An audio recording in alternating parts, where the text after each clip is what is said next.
Praise the lord. మన ప్రభుని రక్షకుని కరుణ సంపన్నుడైన యేసు క్రీస్తు ప్రశస్త నామములో మీ అందరికీ మా హృదయాంతరాలలోంచి శుభములు వందనాలు తెలియజేస్తున్నాం. ఈ రోజు కూడా దేవుని మాట వినడానికి సిద్ధంగా ఉన్నారు కదా. ఏసే జోవని కార్యక్రమం ద్వారా దేవుని మాట మాట్లాడడానికి దేవుడు నాకు ఇచ్చిన గొప్ప భాగ్యాన్ని బట్టి, ఆయన ఇచ్చినటువంటి గొప్ప అవకాశాన్ని బట్టి దేవుని ఎంతగానో స్తుతిస్తున్నాం, ఆరాధిస్తూ ఉన్నాం.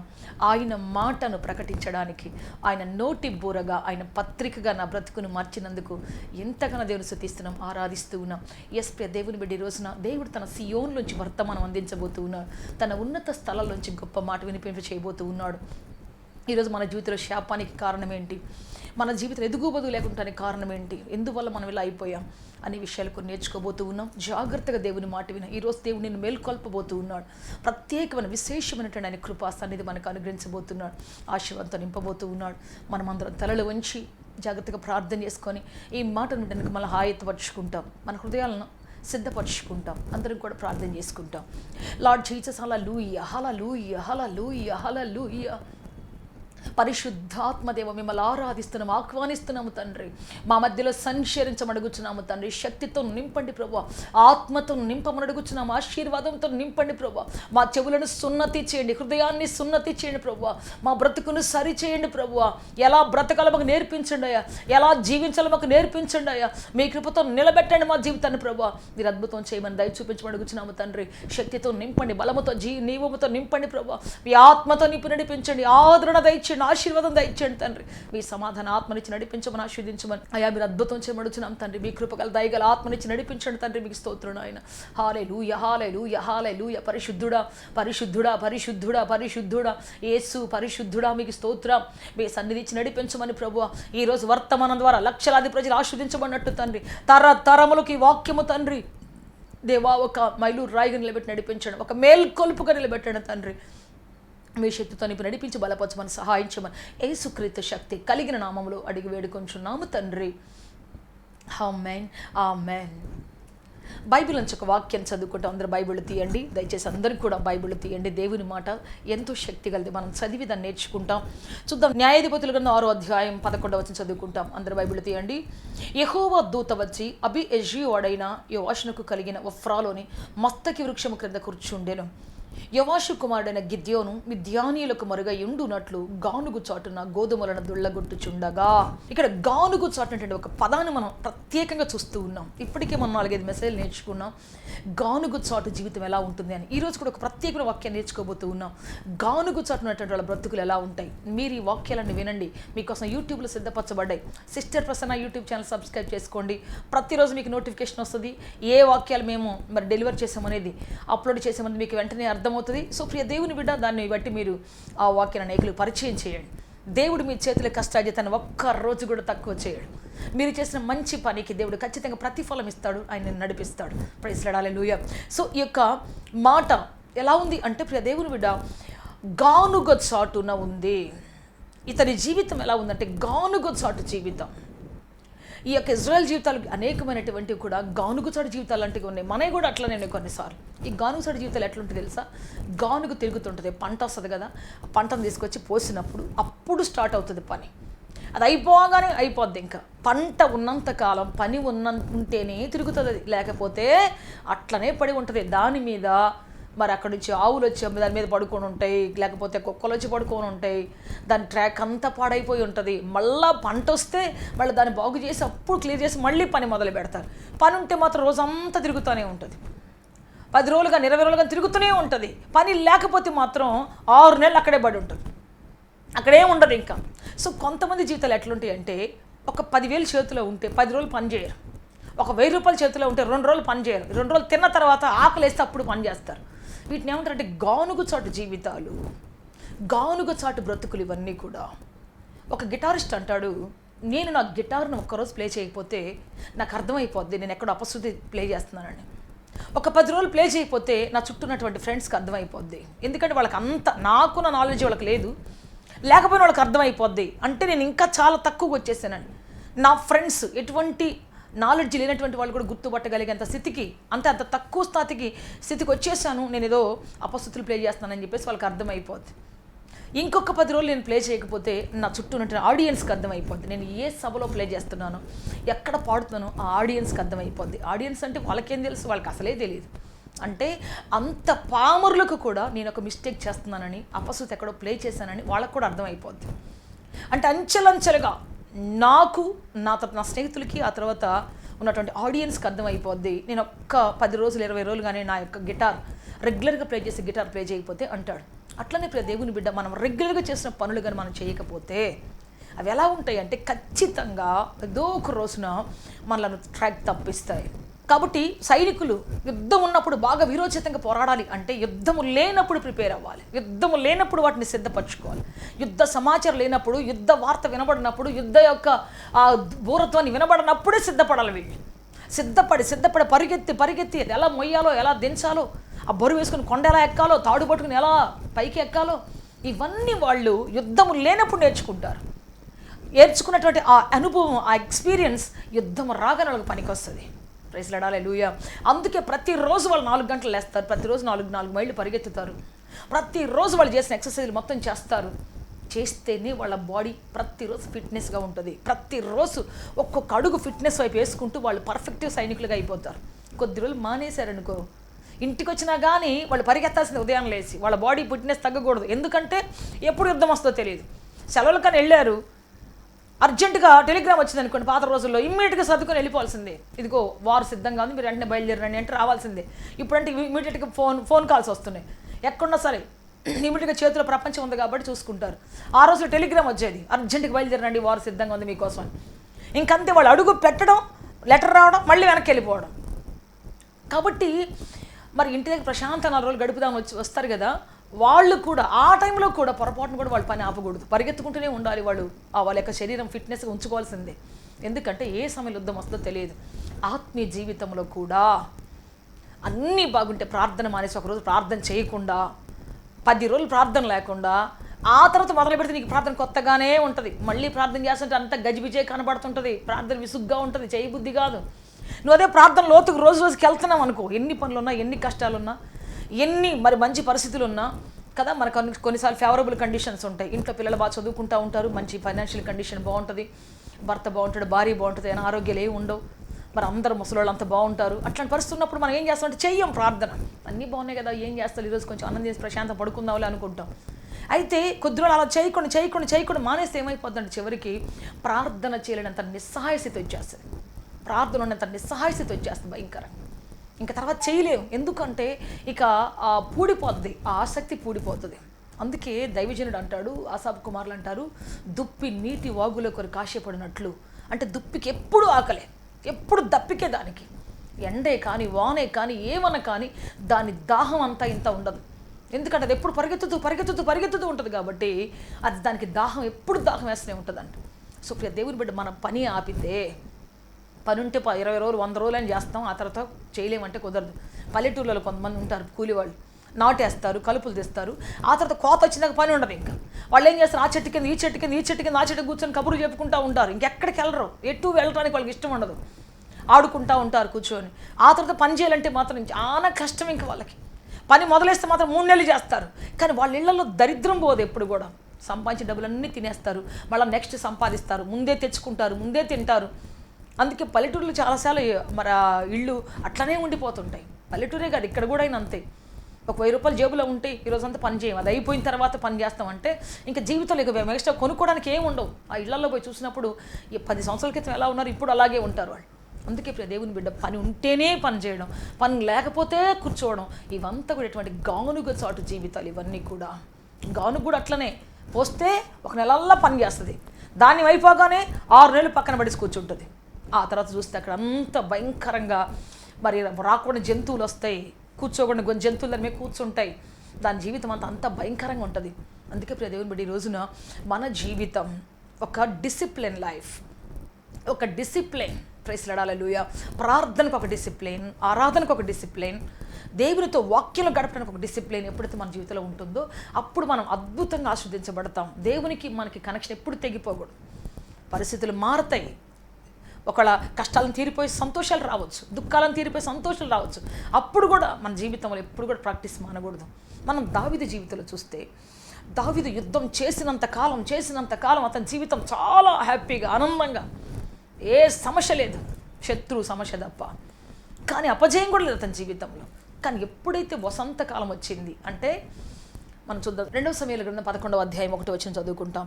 వసంతకాలమున రాజులు యుద్ధమునకు బయలుదేరు సమయమున దావీదు యోవాబును అతని వారిని ఇజ్రాయేలు వారందరినీ పంపగా వారు అమ్మోనీయులను సంహరించి రబ్బా పట్టణమును ముట్టడి వేసిరి. అయితే దావీదు యెరూషలేమునందు నిలిచెను. ఇది ఇక్కడ తన జీవితంలో ఎప్పుడు స్టార్ట్ అయింది ప్రాబ్లం అంటే యుద్ధాలు చేసినప్పుడు, పోరాటాలు చేసినప్పుడు, ఆయన మరి అడుగుల చుట్టూ తరంబడుతున్నప్పుడు, లోయల్లో, కొండల్లో, కోనల్లో బ్రతుకుతున్నప్పుడు కాదు. అసలైన సమస్య కాదు అది. అసలైన బ్రతుకులు ఓటమి ఎక్కడ ఆరంభమైంది అంటే ఇదిగో ఈ వసంతకాలం వచ్చినప్పుడు. మనకు కూడా వసంతకాలాలు కొన్ని వస్తాయి. ఇప్పుడు దేవుని బిడ్డ ఆకురాలే కాలం అయిపోయి క్రొత్త చిగురులు వచ్చి క్రొత్త సంతోషం, క్రొత్త ఆనందం మన ఇంట్లో మరి కొత్త బిడ్డలు పుట్టిన బిడ్డల వలన, లేకపోతే కొత్తగా వివాహం అయిపోయి మన పిల్లలకు, లేకపోతే మనకు క్రొత్త వివాహం అయిపోయి ఆ సంతోషంలో పడిపోయి ఆనందంలో పడిపోయి మరి కొత్తగా జాబ్ వచ్చినటువంటి ఆనందంలో పడిపోయి ఈ వసంతకాలం అప్పుడు దాకా నిరుద్యోగం ఉంటుంది. ఉద్యోగం రాగానే క్రొత్త పరిచయాలు, క్రొత్త అనుభవాలు, క్రొత్త వర్క్స్ ఇవన్నీ ఉండటం వల్ల ఈ కాలములో ఏం చేస్తామంటే ప్రియ దేవుని బిడ్డ దేవుని పక్కన పెట్టేస్తాం. యుద్ధం చేసినటువంటిగా చెయ్యం. ప్రార్థనలో పోరాడాల్సిందిగా ప్రార్థన చేయలేం. పోరాటం లేదు ఇంక మన జీవితంలో. పోరాటం ఎంతగా చేయలేం. అందువల్ల జీవితం ఏమైపోతుంది అంటే ప్రార్థనల పదును తగ్గిపోతుంది, ఆరాధనల పదును తగ్గిపోతుంది, అది రొటీన్ అయిపోతుంది. ఆ తర్వాత చూస్తే ఓటమి అక్కడే ఆరంభమవుతుంది. సాతాను అక్కడే దెబ్బ కొడతాడు ఖచ్చితంగా. ఇతని కళ్ళు షార్ప్గా చూస్తూ శత్రువు ఎట్టొస్తున్నాడు, ఎక్కడ యుద్ధం జరుగుతుంది, ఎలా దాక్కోవాలి, ఎలా పరిగెత్తాలి, ఎలా ఉండాలి, ఎక్కడ ఉండాలి అని ఆ కళ్ళు షార్ప్గా తిప్పుతున్నంతకాలం అతని జీవితంలో ఏ మిస్టేక్, ఏ పొరపాటు రాలేదండి. కానీ యుద్ధం లేకుండా అతను ప్రశాంతం చూసుకుంటా, ప్రశాంతంగా దాన్ని ఏమంటారంటే ఇంకేం లేదులే అయిపోయిందిలే అన్నట్టుగా చూసుకుంటా ఉంటే అక్కడే పడింది అతను ఓడిపోయేటువంటి ఒక భయంకరమైనటువంటి అనుభవం. అదే ఒక స్త్రీ ఇంత పెద్ద రాజ్యాలు, శత్రులు సమూహాలు, గొప్ప గొప్ప వీరులు జయించినటువంటి దావీదు యుద్ధము ఆపినప్పుడు, యుద్ధానికి వెళ్ళాల్సిన అవసరం లేదని తలంచినప్పుడు, ఇక యుద్ధముతో పని లేదని తలంచి ఇంట్లో ఆ ప్రాక్టీస్ లేకుండా ఉన్నప్పుడు అప్పుడు అసలైన ఓటమి ఆరంభమైంది. ఆ స్త్రీని చూసిన వెంటనే అతను మోహించి ఆమె ఈ వేరొక వ్యక్తి భార్య అని తెలిసి కూడా, ఆమె మామూలు వ్యక్తి కాదు, కన్య కాదు, లేకపోతే విడో కాదు. విడోని చేసుకున్నాడు అది వేరే విషయం, వేరే వాళ్ళ చేసుకున్నాడు వేరే విషయం. కానీ ఈమె పెండ్లై భర్తతో ఉండి ఆ భర్త తన సైన్యంలో పనిచేస్తున్నటువంటి ఒక వ్యక్తి అంటే తెలిసి ఇన్ఫర్మేషన్ తెలుసుకొని కూడా ఆమెతో పాపం చేయడానికి సిద్ధపడ్డాడు. ఇప్పుడు దేవుని బిడ్డ అంతే మన జీవితం. ఇప్పుడు దేవుడితో కనెక్షన్ ఎప్పుడైతే సన్నబడిపోతుందో, ఎప్పుడైతే ఆ కనెక్షన్ కాస్త మరి తక్కువగా ఉంటుందో వెంటనే సాతాను కనెక్షన్లోకి వచ్చేస్తుంది మన జీవితం. ఇక సాతానుకు ఆయుధాలు అనేటువంటి బద్ధకం, నిద్ర, నిర్లక్ష్యం ఇవన్నీ మన జీవితంలోకి వచ్చేస్తాయి. తెలియకుండా నువ్వు వద్దన్నా వచ్చేస్తాయి. అంతే, ఇప్పుడు కాదులే, వాయిదా వేసే పద్ధతి, రేపు చేద్దాంలే, రేపు చూద్దాం, అబ్బా ఒకప్పుడు ఎట్లా చేసాను తెలుసా, అసలు ఒకప్పుడు ఎట్లా చేసాను తెలుసా, ఒకప్పుడు యుద్ధానికి ఎట్లా చేసేది వెళ్ళని తెలుసా, నేను ఒకప్పుడు గొలియాతను ఎట్లా ఎదిరించాను తెలుసా అని. ఇక జీవితం ఎలా ఉంటుందంటే ఒకప్పుడు ప్రస్తుతానికి వచ్చి ఎవరు మాట్లాడలే. ప్రస్తుతం ఎలా ఉంది నీ జీవితం అంటే ఇప్పుడు ఇక అంతా అయిపోతుంది, యుద్ధం ఏం చేయలేకపోతున్నాం. ఇప్పుడు ఏం పని చేసిన పని లేదు, మా పిల్లలందరూ పని చేసుకుంటున్నారు, వాళ్ళు బాగా ఉద్యోగాలు చేసుకుంటున్నారు, వాళ్ళు వ్యాపారాలు చేసుకుంటున్నారు, ఇక వాళ్ళ పని వాళ్ళు చేసుకుంటున్నారు, ఇక నేను చేయాల్సిన అవసరం లేదు. కానీ నాకు డాడీ ఎప్పుడు ఒక మాట చెప్తారు, హ్యారీ గోమ్స్ గారు ఏమంటాడంటే, హ్యారీ గోమ్స్ అని నేను చివరి శ్వాస ఉన్నంత వరకు నాకు ఎంతో ఆస్తి ఉంది, ఎన్నో డబ్బులు ఉన్నాయి, నేను ఇంట్లో కూర్చున్నా 24 గంటల సంతోషం బ్రతకగలను ఈ లోకానుసారంగా. కానీ ఆయన ఒకటే మాట అంటాడు, దేవుడు నాకు ఇచ్చిన పనిని ఒక్కరోజు అలక్ష్య పెట్టి నాకు ఈ లోకానుసారం వాటి మీద ఆధారపెట్టుకొని నేను బ్రతకను. చిన్నదో పెద్దదో నేను చేయగలిగింది ఏదైతే నేను దేవుని చేయగలను ఆ పనులు నేను నిమగ్నమై వెళ్ళిపోతుంటాను. దాని మీద ఫోకస్ చేస్తాను, నా కనుదృష్టిని దాని మీద ఫోకస్ చేస్తాను, నా మనస్సును ఆ పని మీద ఫోకస్ చేస్తాను, నాకున్నటువంటి శక్తిని, బలాన్ని, సామర్థ్యాన్ని దాని మీద ఫోకస్ చేస్తాను. ఇంక నేను దేని మీద ఫోకస్ చేయను. అటువంటి అవకాశం ఇవ్వను ఇంక నేను దేనికి కూడా. ఆ కరోనా టైంలో కూటాలన్నీ బంద్ అయిపోయినప్పుడు ఆయన పడిన బాధ అంతా ఇంత కాదు. ఎందుకు బతుకున్నా నాకు అర్థం కావట్లేదు బిడ్డ, ఎందుకురా ఏదో తిని తాగి మనం బట్టలు కట్టుకుని బతకడానికే, దేవుని పని చేయకుండా నాకు అసలు నన్ను జీవితం అంటేనే బోరు కొట్టేస్తుంది అసలు అని చెప్పేసి ఆయన ప్రార్థన చేసేవాడు. అంటాడు, ప్రభువా నువ్వు నన్ను వాడుకోకపోతే నన్ను తీసుకొని పోనాయన, నన్ను ముక్కలుగా నరికేసి తీసుకొని పోనాయన అంటాడు. అసలు నాకు అర్థం కాదు ఈ ప్రార్థన విన్నప్పుడల్లా గుండె గబేళ్ళు అంటుంది నాకు. ప్రభు ఇదేం ప్రార్థన అయినా అనుకుంటా నేను, నన్ను సేఫ్గా కాపాడయ్యా, సేఫ్గా తీసుకోపో అంటారు. కానీ నువ్వు నన్ను వాడుకోకపోతే నాకు ఈ జీవితం వద్దు, నువ్వు నన్ను వాడుకోకపోతే నాకు ఈ బ్రతుకులో నెమ్మది లేదు, వద్దు తీసుకొని పోనాయన. రోజు ప్రాక్టీస్ అవుతూ ఉంటాడు. కూటం 6 రోజులు ఉందనగానే, కూటం 4 రోజులు ఉందనగానే ఉపవాస ప్రార్థన మొదలుపెట్టేస్తాడు. దానికోసం ప్రార్థన చేస్తూ ఉంటాడు. ప్రభువా ప్రజలు రావాలి, ప్రజలు స్వస్థపడాలి, ప్రజలు విడుదల పొందాలి, ప్రభువా కూటం 6 రోజులు ఉంది కదా ఇంకా చేసుకుందాంలే అనుకోడు. ముందే దానికోసం ప్రాక్టీస్ చేసి ముందే మొదలు పెట్టేస్తాడు.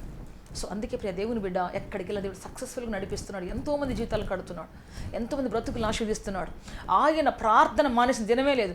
ఇంటికి వెళ్ళిన తర్వాత కోటాలన్నీ 2 కోటాలు 3 కోటాలు వరుసగా అయిపోతాయి, సోలిపోయి వస్తాము. ఇంటికి వెళ్ళగానే అంటాడు, బిడ్డ ఈరోజు నుంచి ఫాస్టింగ్ ప్రేయర్ రా, నాకు నేను ఈరోజు మరి ఉదయం నుంచి 3 గంటల వరకు ప్రార్థనలో ఉండాలనుకుంటున్నాను, ప్రార్థన చేసుకుంటున్నాను అంటాడు. డాడీ నిన్ననే కదా డాడీ వచ్చారంటే చాలా సమస్యలు వాటి కోసం ప్రార్థన చేయాలి. ప్రార్థన ఆపకూడదు. నేనే సోలిపోయి పడుకుంటా, ఒక రోజు అల్లా నిద్రపోతే అస్సలు లేవను, మళ్ళీ మొదలేస్తాను. తెల్లారి నేనంటే ఒక 2 రోజులు ఆపి మొదలేస్తాను, ఆయన మొత్తం ఆ రోజే మొదలేస్తాడు. సాయంకాలం వెళ్ళి మోకరించి ప్రార్థన చేసి అన్నీ సమర్పించి అప్పుడు వస్తాడు ఇంటికి.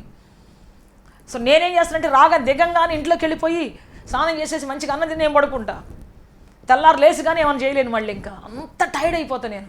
కానీ డాడీ అట్ట కాదు, ఆయన వెళ్తాడు నేరుగా దేవుని సన్నిధికి వెళ్తాడు, అక్కడ మోకరిస్తాడు, తన మొక్కుబడులను చెల్లించుకుంటాడు, తన కృతజ్ఞతలను చెల్లించుకుంటాడు. ఆ తర్వాత మళ్ళీ వస్తాడు, వచ్చేసేసి ఇంట్లో కుటుంబ ప్రార్థన చేసుకుని భోజనం చేసి అప్పుడు పడుకుంటాడు. మళ్ళీ తెల్లారి నుంచి ఉదయం నుంచి మళ్ళీ ప్రార్థన మొదలేస్తాడు. సో ఇది ఎందుకు అంటే ఈ ప్రాక్టీస్ పోకూడదు బిడ్డ. ఏదో కోట ఉంటేనే ప్రార్థన చేయడం, కోట ఉంటేనే వాక్యం చదవటం, కోట ఉంటేనే ఆరాధన చేయడం కాదు. ప్రతిరోజు మనం ఆరాధికులు, నిత్య ఆరాధికులం మనం. దానియేలుని రాజు అడుగుతున్నాడు, సింహబోల పడేసినప్పుడు అంటాడు, నీవు నిత్యము సేవిస్తున్నటువంటి నీ దేవుడు నిన్ను కాపాడా. ప్రైజ్ లార్డ్, హల్లెలూయా. అంటే దానియేలు ఎవరంటే నిత్య సేవకుడు, నిత్య ఆరాధికుడు. సింహాల బోలాంటి సమస్య వచ్చిద్దని తెలిసినా ఆరాధించేటువంటి ఆరాధికుడు ఆయన. ఒక్కరోజు కూడా గ్యాప్ తీసుకున్నటువంటి వాడు కాదు. ఇవాళ చేయకపోతే ఏం కాదులే, అలసిపోయాను, ఇవాళ పాడకపోతే ఏం కాదులే, అలసిపోయాను, ఇలా దేన్నో సాకు పెట్టి తనకి దేవుడిచ్చినటువంటి ఆ ప్రైమరీ ప్రివిలేజ్, తనకిచ్చినటువంటి ఆ యొక్క దేవుడు తనకున్నటువంటి ఆ సంబంధాన్ని తెలుసుకోవడానికి పక్కన పెట్టడానికి, దాన్ని సన్నగిలు చేయడానికి ఆయనకి ఇష్టం లేదు. అందుకే దానియేలు దగ్గరికి వచ్చి రాజు అంటున్నాడు, ఏమంటున్నాడంటే, నీవు నిత్యము సేవిస్తున్నటువంటి నీ దేవుడు నిన్ను కాపాడా. అంటే నిత్యం అంటే ఏ కాలమైన వర్షం వస్తుంది, ఎండ వస్తుంది కదా, చలి వస్తుంది, తర్వాత వచ్చేసి వ్యతిరేక పరిస్థితులు వస్తాయి, ఈర్ష్యగలిగిన పరిస్థితులు వస్తాయి, ఎన్నో వస్తాయి. అటువంటి పరిస్థితుల్లో కూడా నువ్వు ప్రార్థన చేసావు కదా, ఆ చేసినటువంటి దేవుడు నేను కాపాడా అంటే ఎస్, నేను నా దేవుని దృష్టికి నేను బహుప్రియుడిగా, నిర్దోషిగా కనపడ్డాను. ప్రైజ్ లార్డ్, హల్లెలూయా. మనల్ని బహుప్రియులుగా చేసేది ఏంటి అంటే మన కాంప్రమైజ్ కానటువంటి మన భక్తి జీవితం. ప్రైజ్ లార్డ్, హల్లెలూయా, హల్లెలూయా. ఎడ్డ తెగనటువంటి ఆయనతో ఉన్నటువంటి మనకి సంబంధం మనలను బహుప్రియులుగా ఆయనకు చేస్తుందంట. ప్రైజ్ లార్డ్, హల్లెలూయా. అందుకే ప్రియ దేవుని బిడ్డ, మనం బహుప్రియులుగా మారాలి దేవుని యొక్క ఉద్దేశం. ఏ రోజు కూడా కాలాలు మారినా, పరిస్థితులు మారినా, మనుషులు మారినా, లోకమై మారినా మారనటువంటి మరి భక్తితో, మారినటువంటి శ్రద్ధతో, మారినటువంటి అడుగులు వేసుకుంటూ మనం వెళ్ళినప్పుడు మన జీవితం ఎంతో ఆశీర్వాదకరంగా ఉంటుంది, దీవెనకరంగా ఉంటుంది. ప్రైజ్ లార్డ్, హల్లెలూయా, హల్లెలూయా. ఎస్ ప్రియ దేవుని బిడ్డ, అందుకే ఈ రోజున మరి గానుగుచాటు జీవితం మనకు ఉండకూడదు. గానుగుచాటు బ్రతుకులు ఎట్లుంటాయి అంటే, గానుగుచాటు జీవితాలన్నీ కూడా పని ఉంటే చేస్తామండి, లేకపోతే లేదు.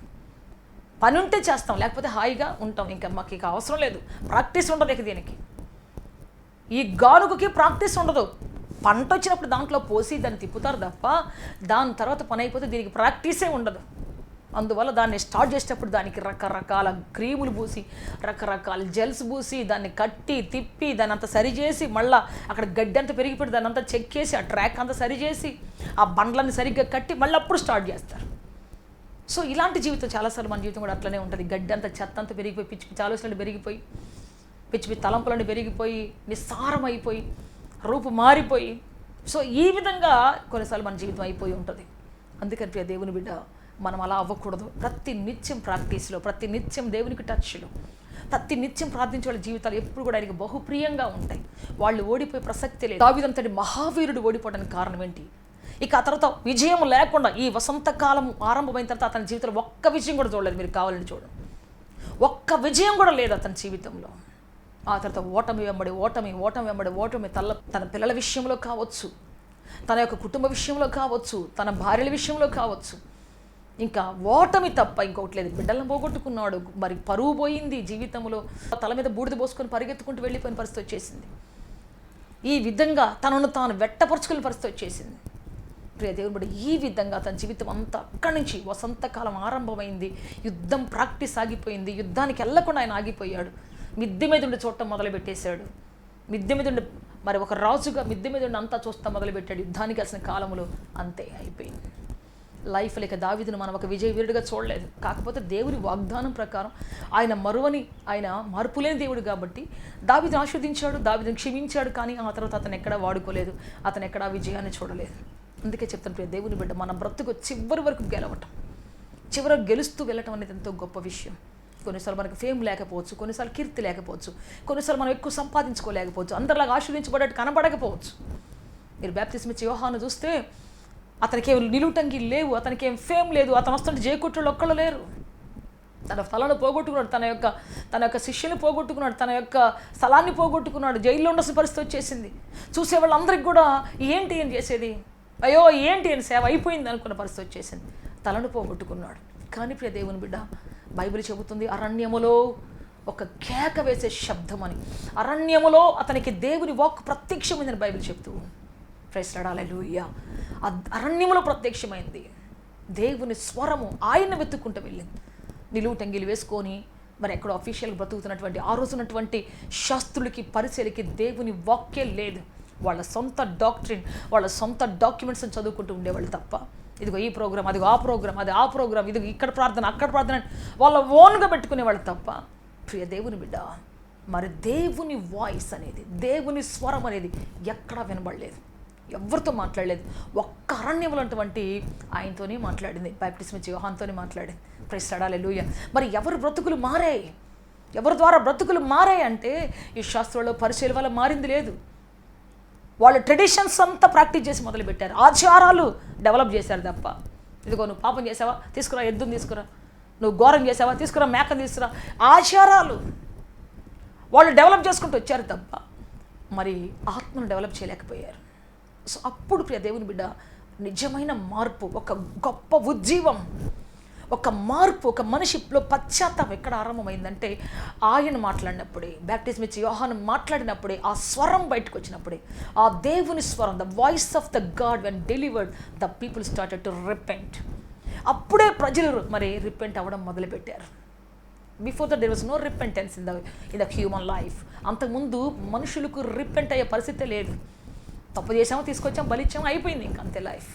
కానీ ఇప్పుడు దేవుని బిడ్డ ఇతర జీవితం వచ్చేసరికి ఎంతో అద్భుతమైనటువంటి రిపెంటెన్స్ ఆరంభమైంది. అద్భుతంగా ప్రజలు రక్షించబడ్డారు, అద్భుతంగా ప్రజలు పశ్చాత్తాపడ్డారు, సంఘాలు విస్తరించాయి, బాప్టిజం తీసుకున్న సంఖ్య పెరిగిపోయింది, శిష్యుల సంఖ్య పెరిగిపోయింది, గొప్ప డాక్ట్రిన్ ఆరంభమైంది, బాప్టిజం అనే డాక్ట్రిన్ ఆరంభమైంది. ప్రైజ్ లార్డ్, హల్లెలూయా. అందుకే ప్రియ దేవుని బిడ్డ ఈరోజు చెబుతున్నాను, మన ప్రాక్టీస్, దేవునితో మనకున్న అనుబంధం కాలాన్ని బట్టి ఉండకూడదు. ఇవాళ బాగుంది కాబట్టి, అన్నీ బాగున్నాయి కాబట్టి దేవుడు అవసరం లేదని చెప్పేసి మనం ఆగిపోకూడదు. రేపటి రోజు కష్టం వచ్చింది కాబట్టి రోజంతా దేవుని సన్నిధిలో కూర్చుందాం అనేది కాదు. మనము కాలమైన సమయమందును అసమయమందును ఖచ్చితంగా మన దేవునితో కలిసి ఉండేటువంటి వారిగా ఉండాలి. ప్రైజ్ లార్డ్, హల్లెలూయా. ఒకరోజు అంజూరపు చెట్టు దగ్గరికి వెళ్ళాడు దేవుడు. అది కాలం కాదు, పండ్ల కాలం కాదు, కానీ దాన్ని శపించాడు. కారణం ఏంటి అంటే దేవునికి కాలం కాదు కావాల్సింది. కొంతమంది అంటే మేము ఫలించే కాలం ఫలిస్తామండి, ప్రార్థన చేసే కాలం చేస్తామండి, కోటాల టైంలో పాటలు ప్రాక్టీస్ చేస్తామండి. కోటాల టైం వచ్చిందంటే మనోడు బాగా ప్రాక్టీస్ చేసి పాడి కోటం అయిపోయిందంటే ఇంకంతే, ఆ ఆత్మ అక్కడే వదిలేసి వచ్చేస్తాం, మళ్ళీ ఎప్పుడుకో పాటలు నేర్చుకుంటాం. కాదు, ఇది ప్రతి నిత్యం ఆరాధన, నిత్యారాధన, యోబు చేసినటువంటి నిత్యారాధన. బిడ్డలు చచ్చిపోయి కుటుంబంతో చిన్నాభిన్నం అయిపోయినా చేసే ఆరాధన ఇది. ప్రైజ్ లార్డ్, హల్లెలూయా. సో అందుకే ప్రియ దేవుని బిడ్డ, వాళ్ళంతా పోగొట్టుకుని తిరిగి పొందుకున్నారు. పోగొట్టుకున్న వాటి అన్నిటిని తిరిగి దేవుడు వారిని సమకూర్చి నిలబెట్టుకున్నాడు. సో అంజరపు చెట్ల కాలం కాకపోయిన దేవుడు శపించాడు. ఏంటి అంటే నువ్వు కాలమందును సమయమందును అసమయమందును ఆ కాలమందును నువ్వు ఫలించాలి దేవుని కోసం. ప్రైజ్ లార్డ్, హల్లెలూయా, హల్లెలూయా. ఇది కాలం కదా నేను ఆగిపోతానంటే కుదరదంట. కాలమైనా అకాలమైనా నువ్వు పని చేస్తూనే ఉండు, విత్తనాలు వేస్తూనే ఉండు, నీకోసం ఎప్పుడో వస్తుందా పంట. నీ చెయ్యి వెనకకు తీయకుండా విత్తుతూనే ఉండు, ఒకరోజున పంట వస్తుందని దేవుడు చెప్తూ ఉన్నాడు. అందుకే సమయమైన అసమయమైన మనం ప్రార్థించేవారిగా దేవుని సన్నిధిలో నిలబడేవారిగా మన బ్రతుకు ఆశీర్వాదకరం మార్చబడి దేవుడు ఆశిస్తూ ఉన్నాడు. అందుకే చెప్తాను ప్రియ దేవుని బిడ్డ, గానుగుచాడు జీవితం నుంచి బయటికి రావాలి. పని ఉంటేనే చేస్తాం, డబ్బులు లేకపోతేనే పనికి వెళ్తాం, ఆధారం లేకపోతేనే పని చేస్తాం. ఆధారం ఉంటే చెయ్యం, ఎవరైనా మనకు భరోసా ఇస్తే చెయ్యం, ఎవరైనా అప్పిస్తే చెయ్యం. ఈ విధంగా ఏదో చిన్నదాన్ని చూసుకొని మనలో ఉన్నటువంటి శక్తిని, మనలో ఉన్న బలాన్ని మనలో జనరేట్ చేయకుండా ఆపుతున్నాం. చాలాసార్లు మనలో బలాన్ని జనరేట్ చేయడం ఆపుతున్నాం. కొన్నిసార్లు ఒకసారి అంట ఒక రాజుగారు తన గుంపుతో పాటు బయలుదేరి వెళ్తూ ఉన్నాడు. వెళ్తున్నప్పుడు వాళ్ళ దగ్గర కొంత ఆహారం ఉంది. సరే ఒకరోజుకి ఆహారం సరిపోదు వాళ్ళ దగ్గర, వాళ్ళు దారి తప్పిపోయారు. తప్పిపోయిన తర్వాత ఆయనతో పడిన సైనికులందరూ వచ్చేసి అన్నారు, సార్ మన దగ్గర ఒక రోజుకి ఆహారం ఉంది సార్, ఈ రోజుకి నిశ్చింతగా మనం పడుకోవచ్చు సార్, రేపు గురించి ఆలోచిద్దాం సార్, రేపు ఆలోచిద్దాం, ఇప్పుడుకంతా మీరు తినేసేసి మనం అందరం తినేసేసి ప్రశాంతంగా అడుగులో పడుకుందాం అన్నాడంట. వెంటనే రాజు అన్నాడంట, నో, తీసుకురండి ఆహారం మొత్తం తీసుకురండి అని చెప్పేసి దాన్ని మధ్యాహ్నానికి ఫినిష్ చేయించాడంట. మధ్యాహ్నం ఫినిష్ చేసిన తర్వాత, ఇదేంటి సార్ మనం సాయంత్రం తినేసేసి ఈ రోజంతా ప్రశాంతంగా ఉందాం అనుకున్నాం కదా అంటే, రాజు అన్నాడంట, నెవర్. ఆలోచించడానికి, ఒక గొప్ప దారి కనుక్కోవడానికి, రేపటి గురించి సంపాదించడానికి, ఆలోచించడానికి ఈరోజు నువ్వు నీ ఆలోచన వాయిదా వేయకూడదు, నీ శక్తిని వాయిదా వేయకూడదు. ఇప్పుడే స్టార్ట్ ఎందుకు చేయకూడదు? నువ్వు ఆ అన్నం ఉంది కాబట్టి నువ్వు రేపటి అన్నం గురించి ఆలోచించట్లేదు, రేపటి కష్టాన్ని గురించి సిద్ధపడట్లేదు, రేపటి పని కోసం సిద్ధపడట్లేదు. అదే ఈరోజే లేదనుకో, ఈరోజే మొదలేస్తావు కదా.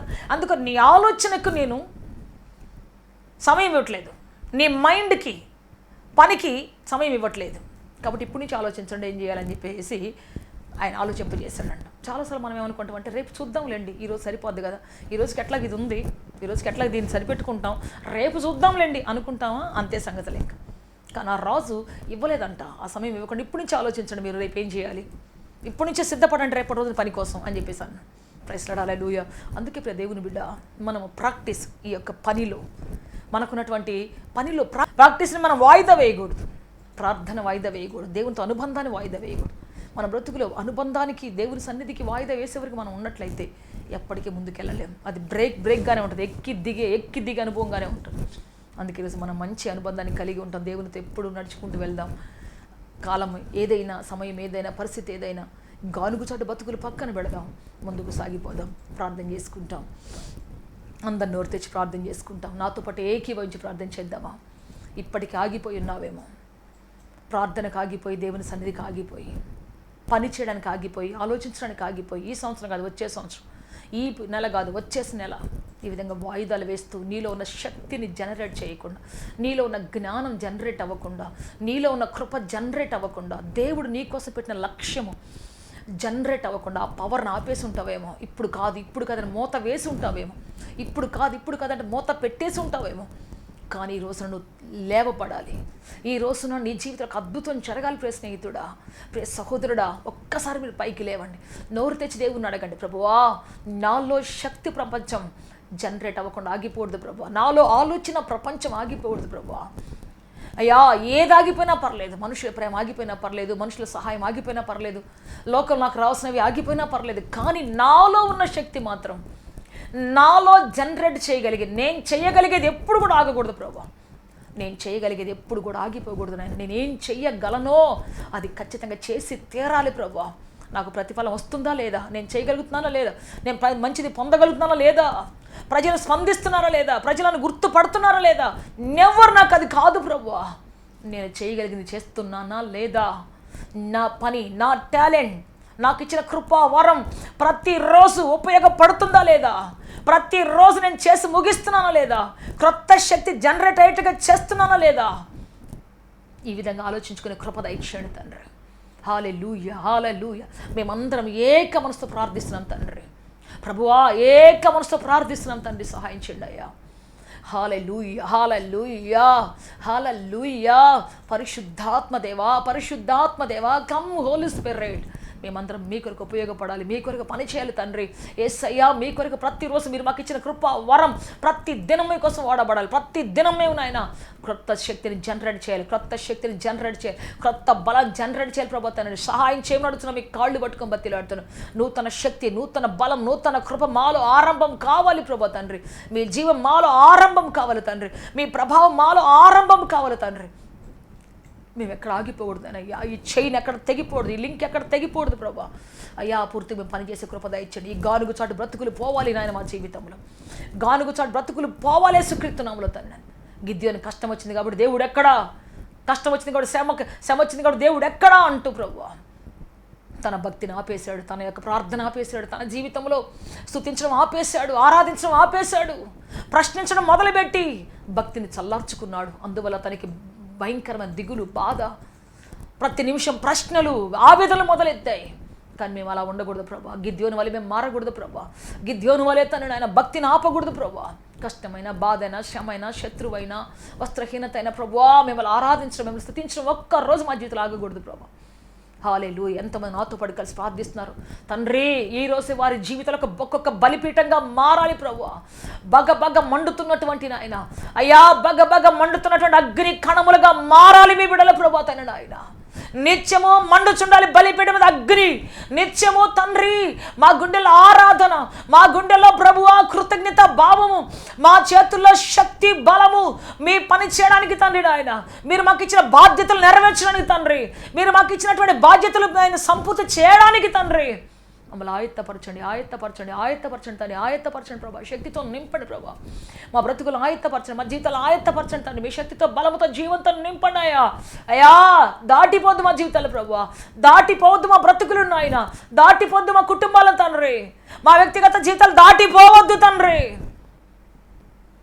మీరే కృప చూపు నడిపించి బలపరచమని ఒక్కొక్కరు ఎంతమంది ప్రార్థిస్తున్నారు వారందరినీ మీరు జ్ఞాపకం చేసుకోండి.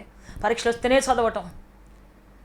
వస్తేనే చదవటం, పని ఉంటేనే చేయడం, లేకపోతే మిగతా టైం అంతా వేస్ట్గా. ఈ జీవితం అంతా పోవాలి. మా జీవితంలో ఇటువంటి ఆలోచనలన్నీ పోవాలి ప్రభా. ఉన్నా లేకపోయినా మా మైండ్కి మేము పదును పెట్టేవారుగా ఉండాలి. మా యొక్క ప్రభు జ్ఞానానికి పదును పెట్టేవారుగా మేము ఉండాలి ప్రభా. మీ మాట విని, మీ స్వరం విని అనుదినం ఏం చేయాలో దాన్ని ఫినిష్ చేసే కృపద ఇచ్చింది దాన్ని. మీ శక్తి ఇచ్చి నడిపించి బలప సహాయం చేయమని ఆదరించమని యేసుక్రీస్తు శక్తి కలిగిన నామములు అడిగి వేడుకొంచున్నాము తండ్రి. ఆమేన్, ఆమేన్, ఆమేన్, ఆమేన్.